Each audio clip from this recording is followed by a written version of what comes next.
Bom, a gente muda de assunto para falar sobre Itamaraty, Mauro Vieira e Câmara dos Deputados. Como é que esses assuntos se unem?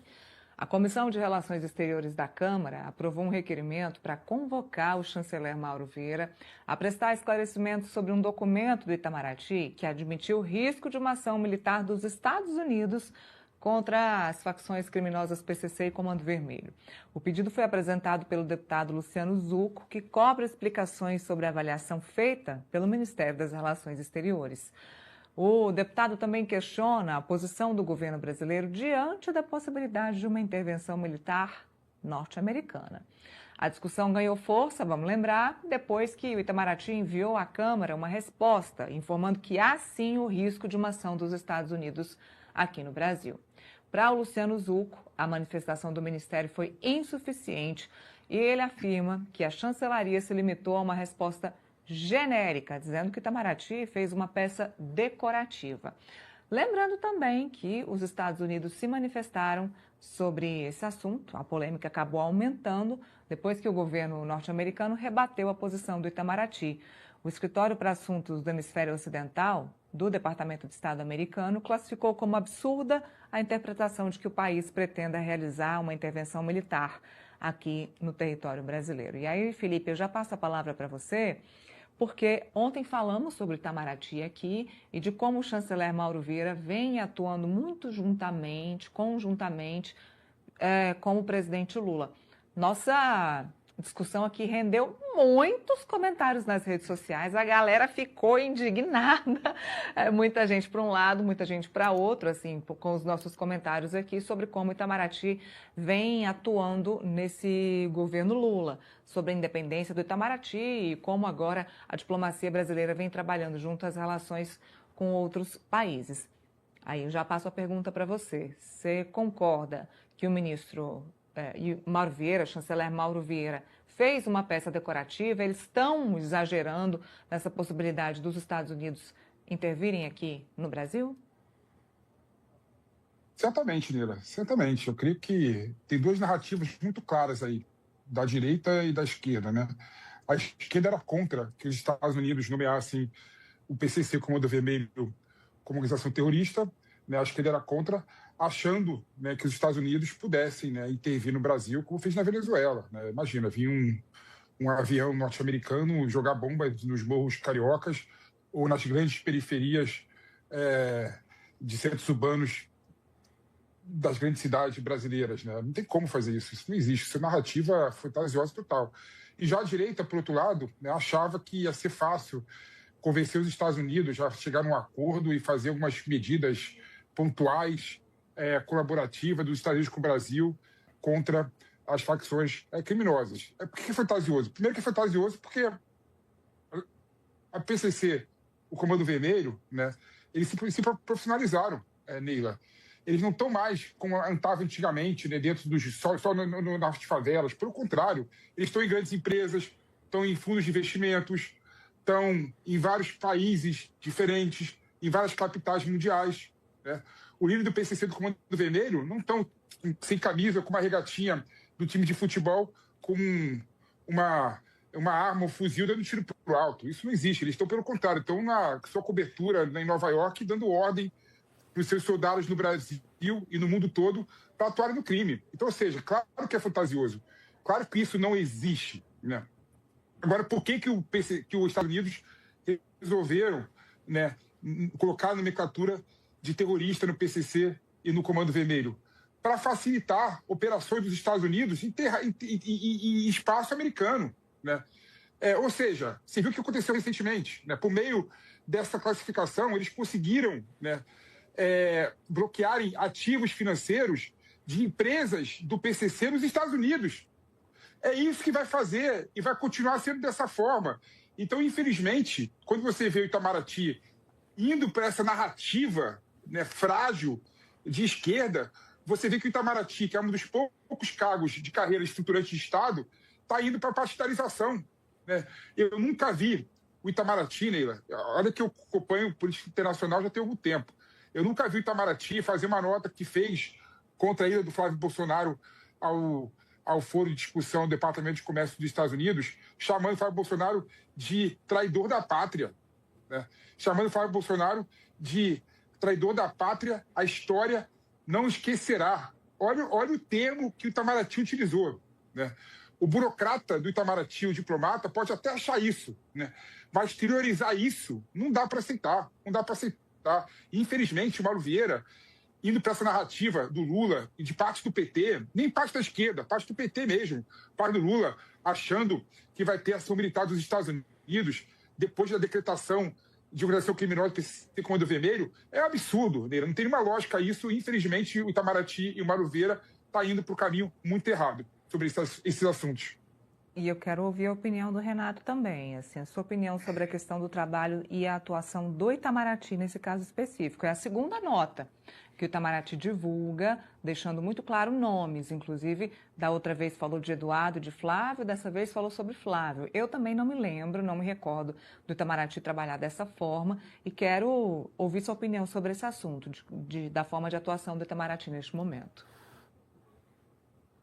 Olha, eu vou concordar com o Felipe Monteiro, né? Me parece que ele tem escutado bastante o que eu estou falando aqui.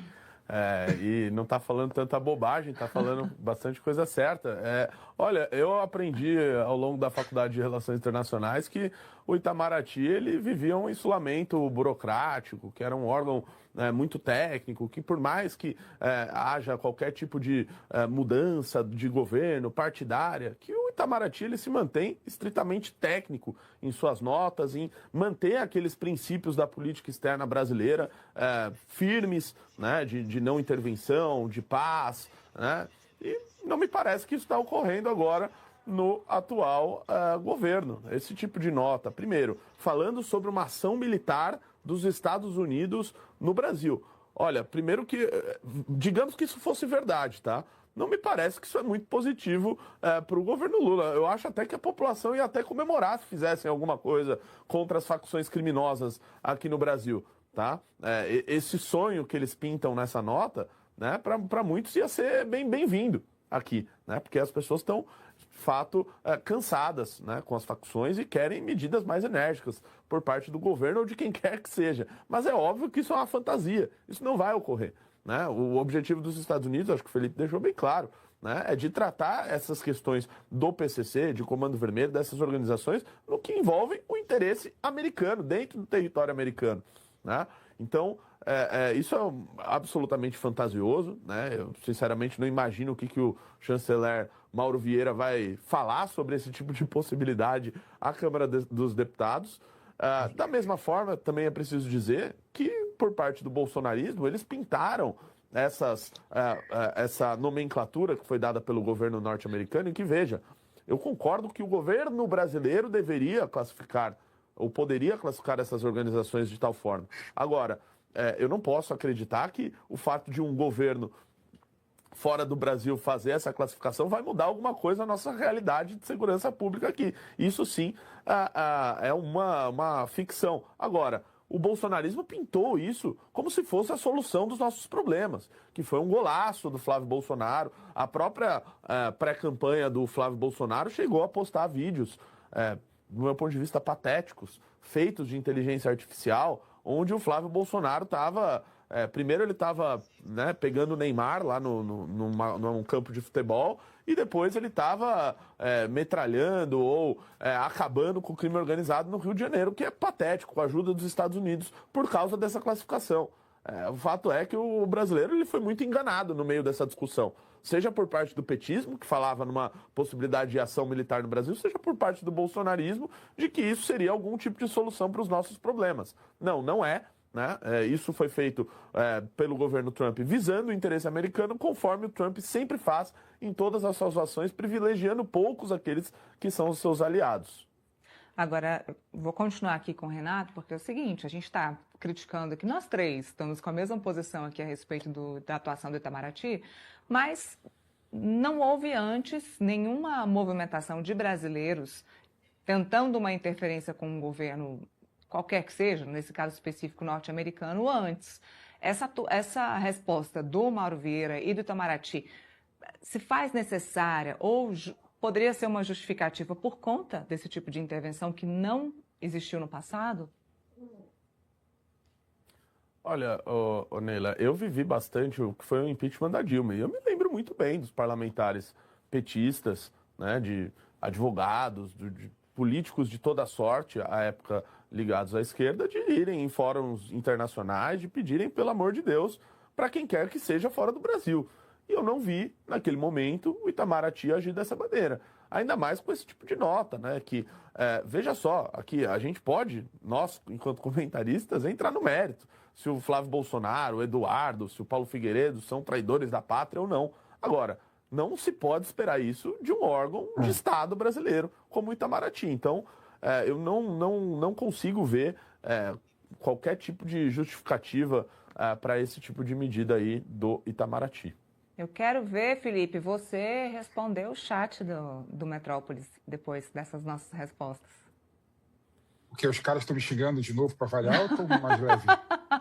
Não só você não, a mim também. Muita gente criticando aqui a nossa posição, porque a gente deu, Renato, ontem essa mesma posição aqui sobre a atuação do Itamaraty. A gente houve muitas críticas para ambos os lados, mas acho que hoje vai ser da mesma forma. Então quero ver você responder lá ao nosso chat. Mas sabe um negócio interessante que estava lendo recentemente, né? Que a cada crítica, né, explícita sobre você, crítica construtiva é sempre bom, né? Mas crítica destrutiva, né, sobre você, tem 1000 pessoas que te amam, Neila, mas fica silente porque o elogio, né, não precisa para essas pessoas serem demonstradas, né, explicitamente, né?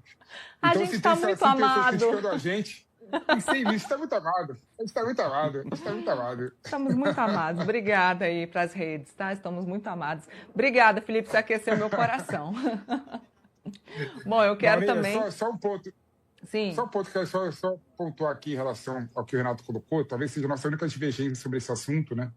Claro que a gente viu, né, o PT, o Lula, saindo do Brasil, indo para foro internacional, colocando as suas narrativas, né, ainda mais relacionado com as injustiças, segundo eles, né, do julgamento do Lula, né? Eu lembro do Zanin, o advogado do Lula, chegou até a publicar aquele livro Lawfare, né? E foi para a OEA, foi para o Tribunal Penal Internacional, foi até para foro incompetente para colocar esse tipo de assunto, mas foi lá e colocou, né, a questão relacionada com a injustiça que o Lula estaria sofrendo no Brasil dentro dos poderes instituídos e constituídos, né? Ou seja, é muito parecido com o que o Eduardo Bolsonaro fez, né, em relação à ida dele nos Estados Unidos e a busca, né, por tentar ecoar a narrativa dele perante os vários ministérios do Trump e perante vários órgãos, né, nos Estados Unidos. Mas eu nunca vi o Lula e o PT irem para fora para pedir sanção econômica e sanção de ministros da Suprema Corte do Brasil. Isso, para mim, é algo inédito. Tudo bem que o Itamaraty, naquele momento, não teve nenhuma nota partidária, né? Mas agora, na minha opinião, a questão é um pouquinho pior do que foi na questão da época do Zanin em relação à defesa do Lula nos foros internacionais. Eu nunca vi ele discutir questões da economia, sanção. A primeira vez que estou vendo é agora, né? Ou seja, a questão está mais grave agora do que estava antes. Pode ser que agora, por conta da polarização, por conta dessa briga do bolsonarismo com o Lula, tenha ficado pior, tenha se agravado, mas agora, na minha opinião, a questão é muito pior.